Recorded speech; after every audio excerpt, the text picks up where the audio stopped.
Sairam students, let's begin with the revision part of chapter number 1, history chapter number 1, how, when and where. Today we are doing the second presentation of our revision, right? So let's go through the content one more time. How important are dates? Which dates are important? How do we periodize? What is colonial? These are topics we have covered in the first presentation of our revision, right? And today we'll be dealing with the second part, second main topic, that is how do we know? Administration produces records and surveys become important. What official records do not tell? How do we know? Before starting with the main topic of administration produces records, let's learn about the sources that historians uses for studying history. The different sources were these sources were broadly divided into two types, that is the primary sources and the secondary sources. Just let's understand the meaning of this. Primary sources are the original sources created at the time of the event under study. So these sources are the first-hand evidence created during that particular period, okay? And whereas the secondary sources are the second-hand account of the events that had happened in the past. Now let's go through some examples of the primary sources. Examples of primary sources are archaeological sites, monuments, inscriptions, you can say the artifacts, even the archives. These all are the primary sources, whereas secondary sources includes textbooks, newspapers, and old maps, old magazines. All these are included in that. Now, administration produces records. Let's begin with the main important topic. See, one important source is the official records of the British administration. What is that one important source? That is official records. What they used to believe, that records of each and everything should be there. They believed that the act of writing was important. So every instruction, plan, policy, decision, agreement, investigation, whatever was done had to be clearly written up. This is what the Britishers they were believing, that writing act was important. Writing was very important. So once this was done, okay, writing has been done, but then the next thing comes here. Things should be properly studied and debated, correct? Only writing has been done, but nobody is referring and it has not been studied. Then what is the use of that? So once it is done, the things should be properly studied and debated. This convention produced on administrative culture of memos, notings, and reports. So all these things should be in the form of writing as the official records. So the British also felt that all important documents and letters needed to be carefully preserved. See, writing has been done; it has to be preserved properly. Otherwise, it is of no use. So what did they do? They set up record rooms attached to all administrative institutions, such as you can say about the village tehsildar's office, the collectorate, the commissioner's office, even the law courts, all these important institutions that were connected to the administration work, they all had their record rooms. But then what is that? The specialized institutions like archives and museums were also established to preserve the important documents. Now, the letters and memos that moved from one branch of the administration to another in the early years of the 19th century can still be read in the archives. Now, still, like in the future, also, anybody wants to refer to the documents related to that, any of the issues for the administration purpose can refer, can still, the documents are preserved in the archives. You can also study the notes and the reports that district officials prepared, or the instructions and the directives that were sent by officials at the top of the provincial administration. So, the National Archives of India came up in the 1920s. In the early years of the 19th century, these documents were carefully copied out and beautifully it was written by calligraphists. Now let's understand the meaning of calligraphist. Now, calligraphists are those who are specialized in the art of beautiful writing. The records that were preserved in the archives were written beautifully by calligraphists. By the middle of the 19th century, with the spread of printing, see if it is like if the calligraphist is writing, he will be able to write few copies, right? But with the spread of printing, multiple copies of these records were printed, and proceedings that they were used as the references of the government department. Each and every government department was using that printed copies of the records that were written by the calligraphist.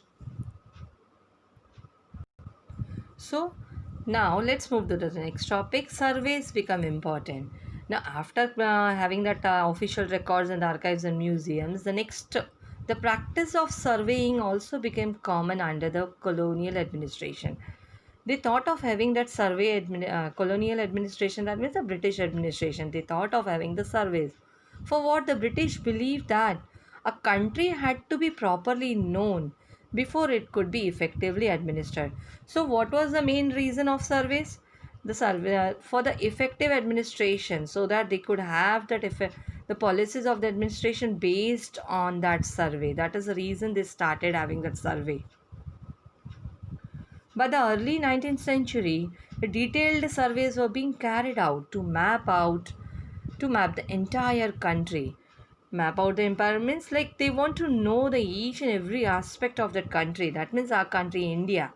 Because if they want to follow the policies, first they should understand the what type of infrastructure is there, right? Then only they can have the effective administration in our country.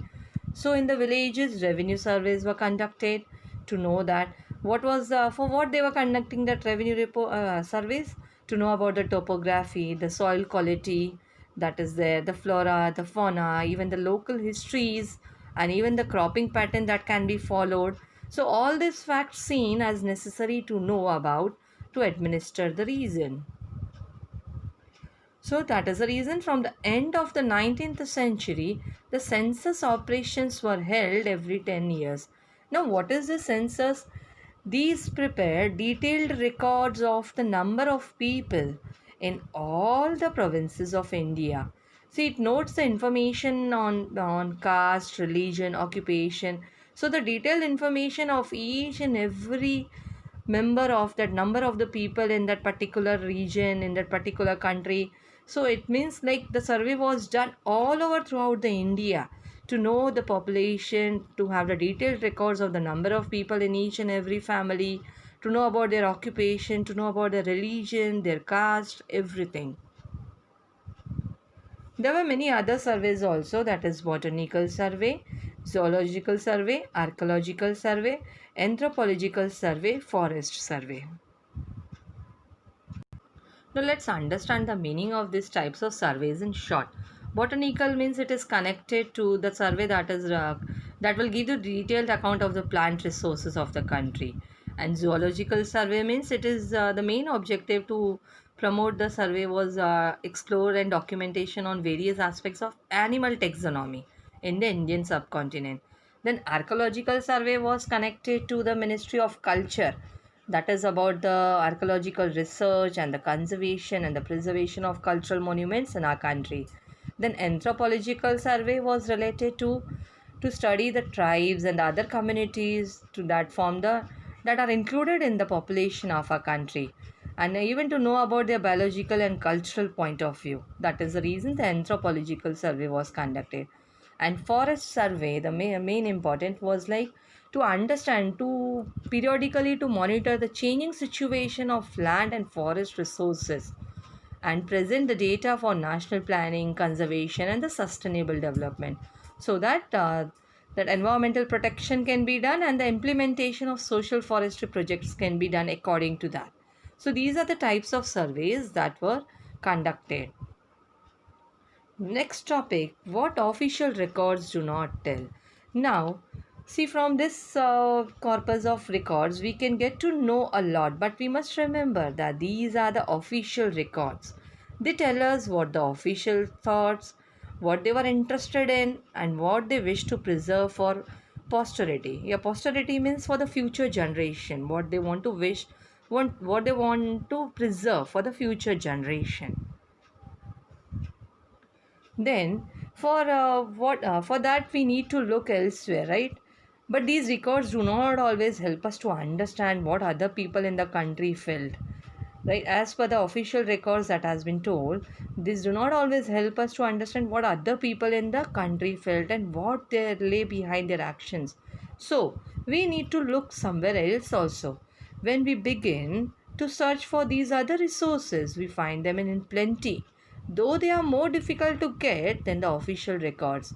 We have the diaries of people. Many people, they have the habit of writing the diaries, accounts of pilgrims and the travelers, even the autobiographies of important personalities, and the popular booklets that were sold in the local bazaar. So, as printing spread, newspapers were published, and even the issues were debated in public, right, through writing. So, leaders and reformers, they started writing to spread their ideas. They were writings. Why? Because the writings, everybody can read it.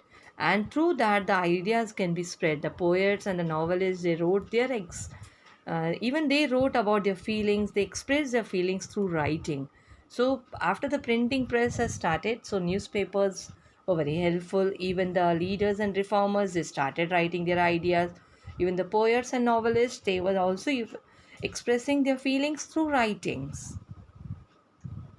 So all these resources, however, were produced by those who were literate, correct?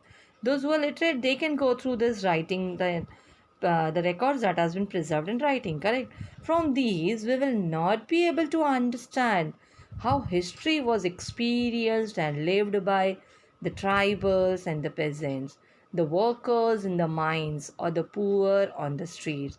So these people were ignored there, correct, because they were not literate in that way. Only the literate can understand that issues that has been kept as the official records in writing. But what about the people, those who are tribals, those who are peasants, those who are the workers in the mines, or the poor, those who are on the streets? So getting to know their lives is a more difficult task, but yet this can be done if we make a little bit of effort. Then we are going to see in the further chapter about that. So this is what we have understood in the first chapter: how, when, and where. Now children, I'll just brief you in short what did we see today here. See, we saw about the British, what they were believing. We saw the sources of history, that is the primary sources, as well as the secondary sources, correct? Then we saw that the British considered the art of writing as important, and all their plans, policies, and instructions that were written, they preserved their official documents in record rooms, archives, or museums. I told you the National Archives of India, that has been published in the year 1920. Still today also, like people, those who want to refer the government documents, they can approach there. So surveying was very important. This is what, as per the British, they were thinking the surveying is very important under their period. These give them the details about the British territory and their rule, but not about the people. So again, the diaries of people, biographies, autobiographies, this gave them the detail about the literate people of that time. But then too, I told you, whereas the people, those who were there, the tribals, the peasants, and even the people, those who were working in the mine, the poor on the street, they were ignored in that.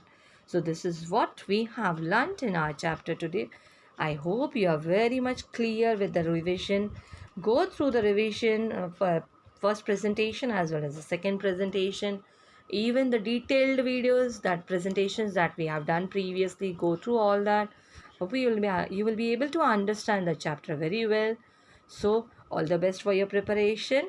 See you in the next session, in your next presentation with the next chapter of geography. The revision will be done in that. Till then, take care. Thank you.